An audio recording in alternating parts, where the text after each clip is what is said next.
So good morning again. Yes, thank you.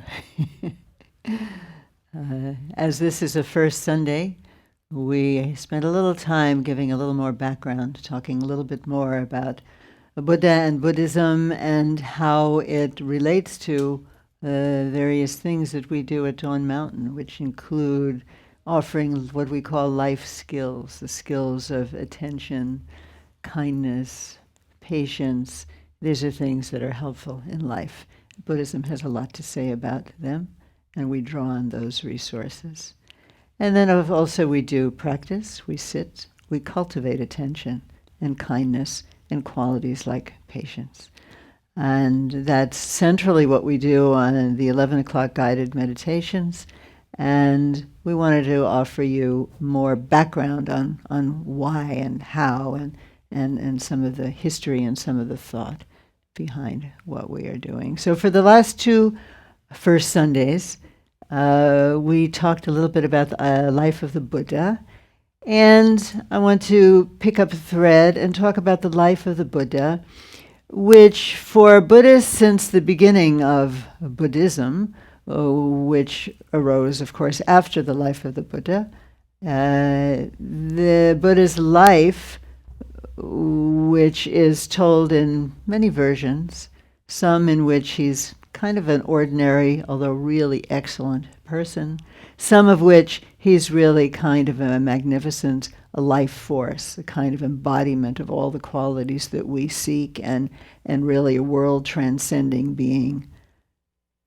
And the stories of the Buddha have always been used as teachings, as ways to help us understand what it is that we are doing. It is said that when the Buddha walked forth from the side of his mother, without giving her any pain, as I think we mentioned last time, he announced why he was here. He said, "I'm here to help everybody." Or, in the ways of the archaic translation, "I am here for the good of the world, the weal of the world," W-E-A-L, the well-being of the world. That's Buddha's intention in coming, to be of benefit. So what is going to be of benefit? To know what is going to be of benefit, we have to consider what the problem might be. And what is it that it is the issue that we're trying to address? So in Buddha's life story, there are two moments that I want to mention that set a kind of framework for how we might consider what our process is, because the elements involved are still common today, as you will see. I think that I mentioned last time that when the Buddha was born, after he was taken to some seers, rishis, yogis, who were believed to have the quality to be able to predict what the young child would become. Wouldn't every parent like to know? Thank you. Thank you so much. And in the different versions of the story, more or less agree on this. There are kind of two possible outcomes for the Buddha. Either one was going to be quite terrific. He was born the son of a king, the Shakya clan, probably a small clan in northwest India. He was born just inside what is now the Nepali border in Lumbini Gardens. And so one said, "Well, your son," he said to the king, "your son is going to be a world monarch." This is a kind of classic title in the ancient world, somebody who rules the world in a more or less worldly sense, but a Chakravartin, somebody who is a good ruler of the world, but still at the top of the worldly hierarchy. And then he goes to the parents take him to another pundit, and this pundit says, let's see if I have it marked properly, in this version of the Tibetan translation that I've been using here. He says,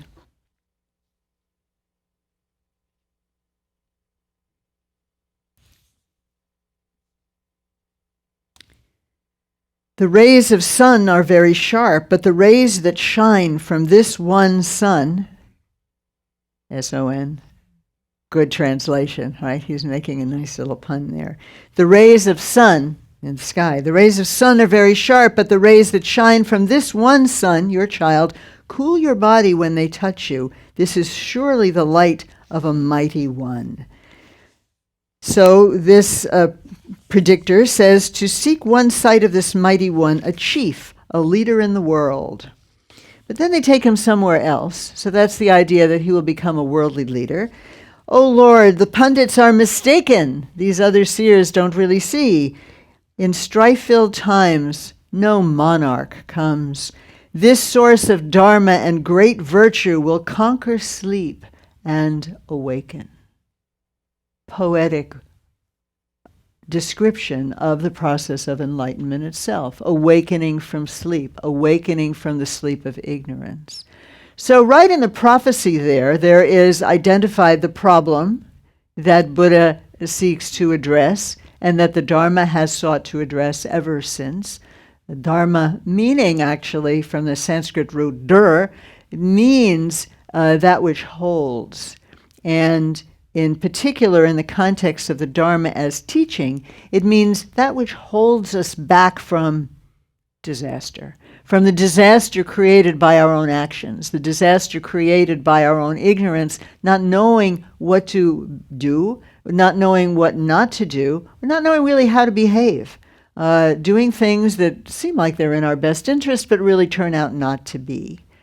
So in these two predictions, we see a kind of implicit dichotomy in the early Buddhist tradition, which then kind of gets resolved or addressed differently in the later Buddhist tradition, particularly in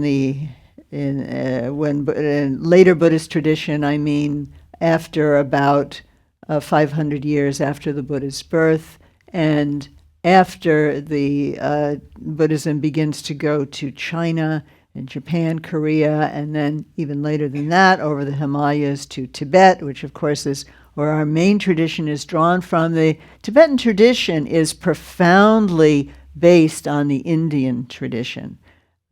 Maybe you know that, but there was a very conscious decision in the 8th century in Tibet, when Buddhism had already been in China for 800 years, and to regard India as the land of the noble ones, Arya, Bharat, India.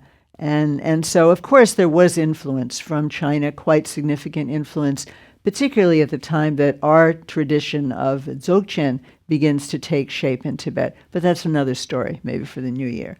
So right now, I just want to say that these, in the early tradition, particularly, but I think throughout the tradition, and certainly in our lives, we see that there's a kind of contestation of what's going to happen. Is Buddha going to be a great worldly success? Or is Buddha going to be a great spiritual success? And talking to my friends and students, I think we feel the same tension, between, well, I'd like to do some practice. I'd like to develop compassion. I'd like to sit. Oh, I'd like to do retreat. I'd even like to do 3-year retreat. Some people say, but I'm so busy. I can't find 5 minutes. And I can't find 10 minutes.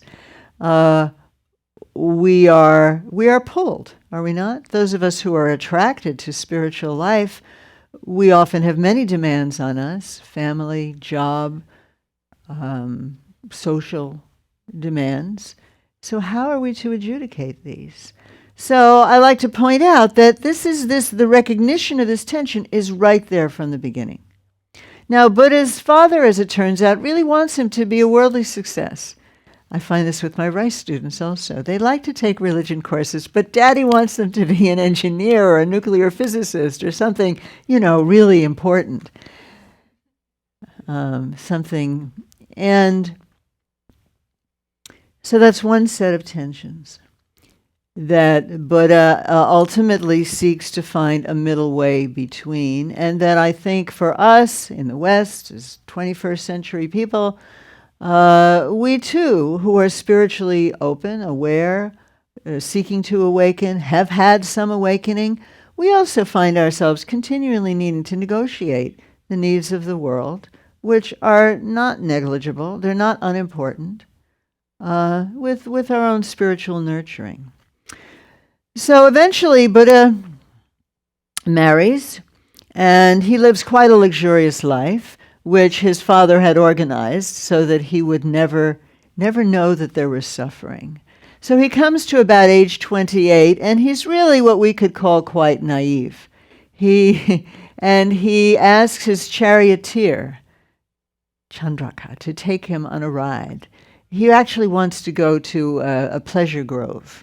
He wants to take his harem and all of his friends to a pleasure grove. And in one of the versions of this story, it is said that this is the seeking that, or this is the desire that culminates in the end of all desire. So he wants to go out. He's been in the palace for years, and it's been fun. He's got everything he could need, but really, he wants to go out.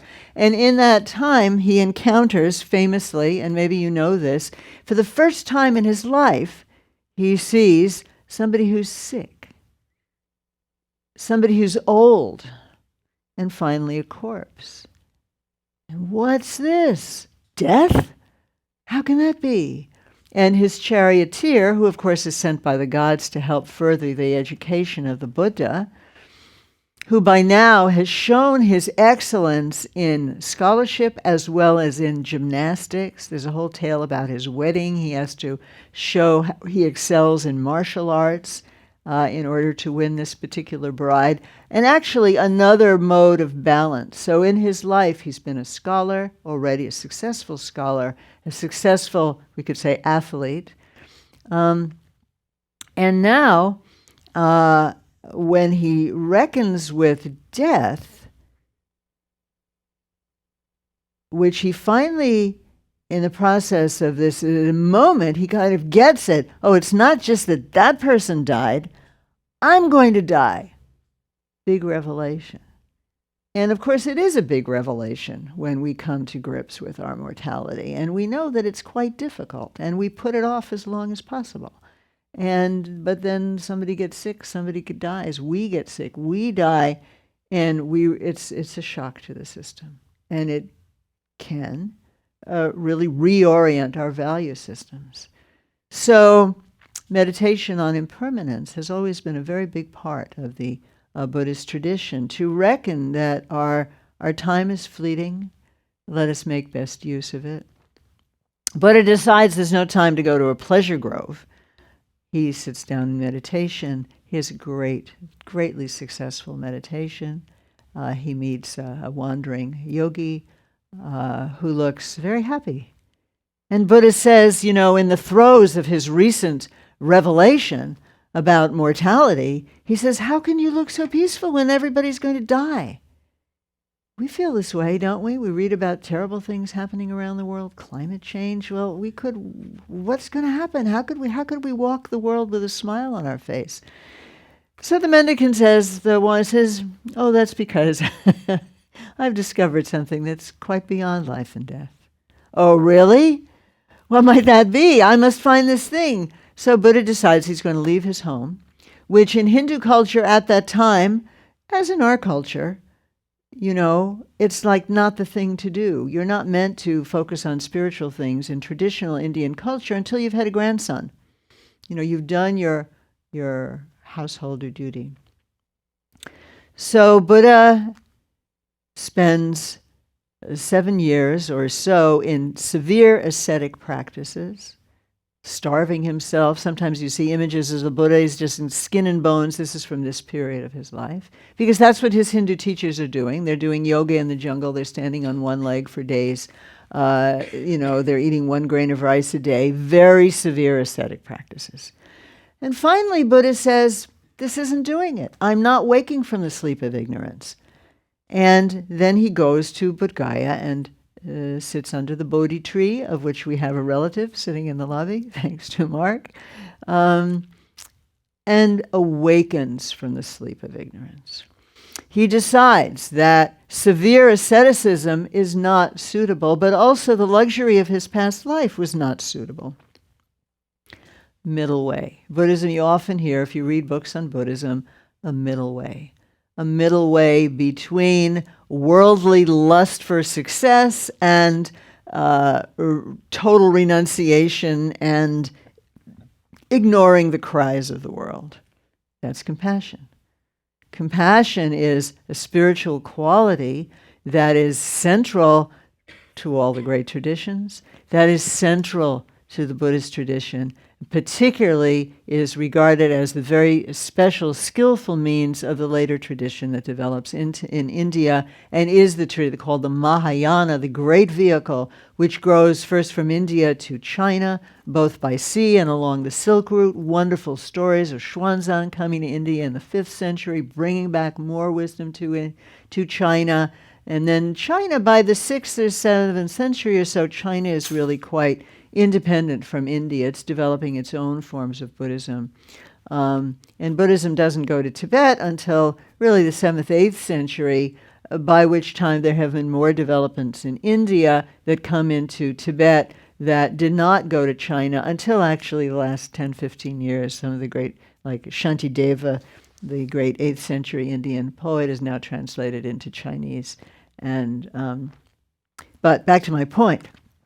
So the Mahayana, the great vehicle, sees compassion as absolutely central to its mission.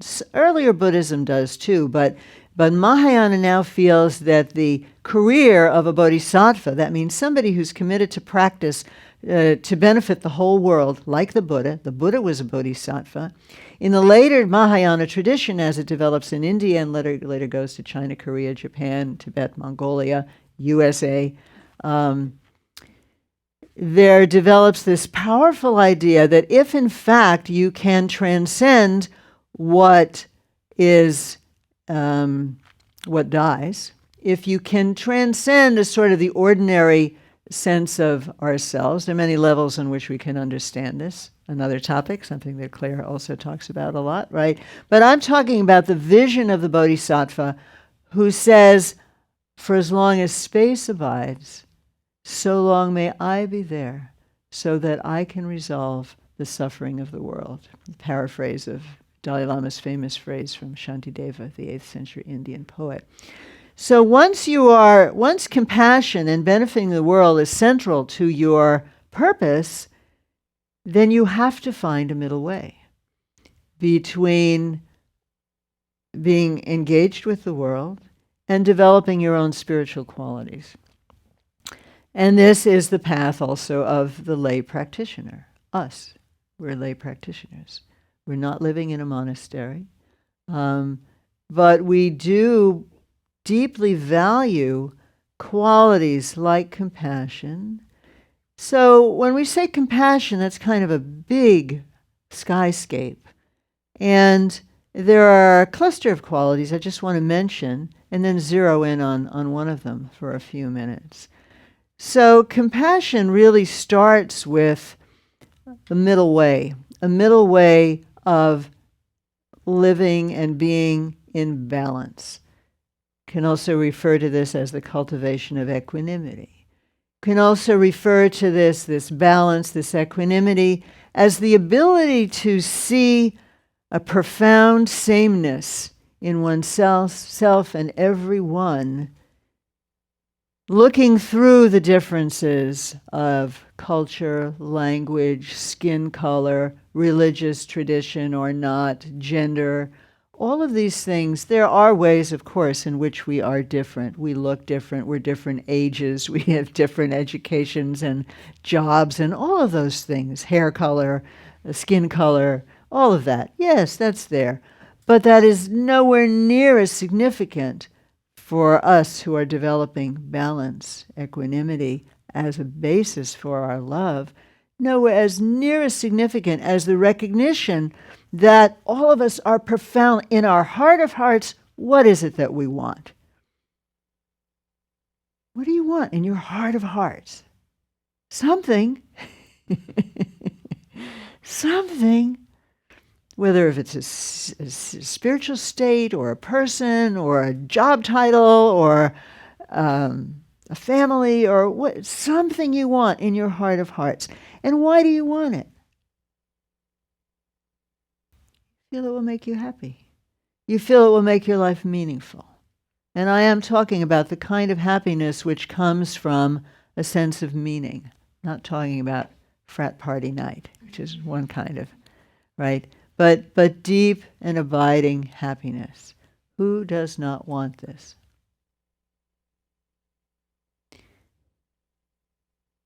Now, people can be very distorted in what they consider happiness to be. We see that around the world. But if we're seeking to cultivate balance, an open heart is balanced. An open heart isn't like, open over here, and then these people of this color and this tradition and, holding these kinds of weapons, and then the heart closes. Or from this country, we have an open heart. From this country, we don't have an open heart. That's not balance. That's not seeing the sameness, the profound sameness, even in people we don't like, even in people who are dangerous. So should we protect ourselves from people who are dangerous? Of course. Of course. But does that mean closing down the heart and forgetting that they too are human beings who, have gone wildly astray perhaps, but still, why? Because they too think that this is going to be meaningful. Maybe it's, insane people also want what they think will make them happy. But our point is that this kernel of directionality toward what will make us happy is something that we all share. And when we recognize it in ourselves, I want ice cream, I want chocolate.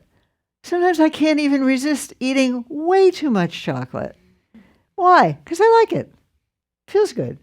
Doesn't give my life profound meaning, but there's something very nice, sweet, and then reading something. It's kind of... So we can, when we recognize how powerful our own wishes, even for a fleeting happiness is, we can say, oh, I get it. That's what everybody wants. And, it's almost like maybe... at least in my imagination, and maybe yours, it's like, we're all multicolored kaleidoscopes walking around showing different designs to the world and different colors in every sense, physically, emotionally. But at the center, where does that kaleidoscope of color come from? I used to be fascinated by kaleidoscopes when I was little. It was a time when this is what you gave to children. And there would be this nothing, just this little bit of light, right? And then everything would come out of that. So that little bit of light is in the heart of every living being, we believe, from the earliest Buddhist traditions to the latest, we can say, very important already in the Theravada tradition, important in the later Indian tradition, in China, in Japan, certainly in Tibet. There is a light at the heart of everyone. And that light is unblemished. And that light is, just recognizing that can help us have a little bit of balance. Even if people are going crazy, we don't have to go crazy because there is something that is actually the same in everyone.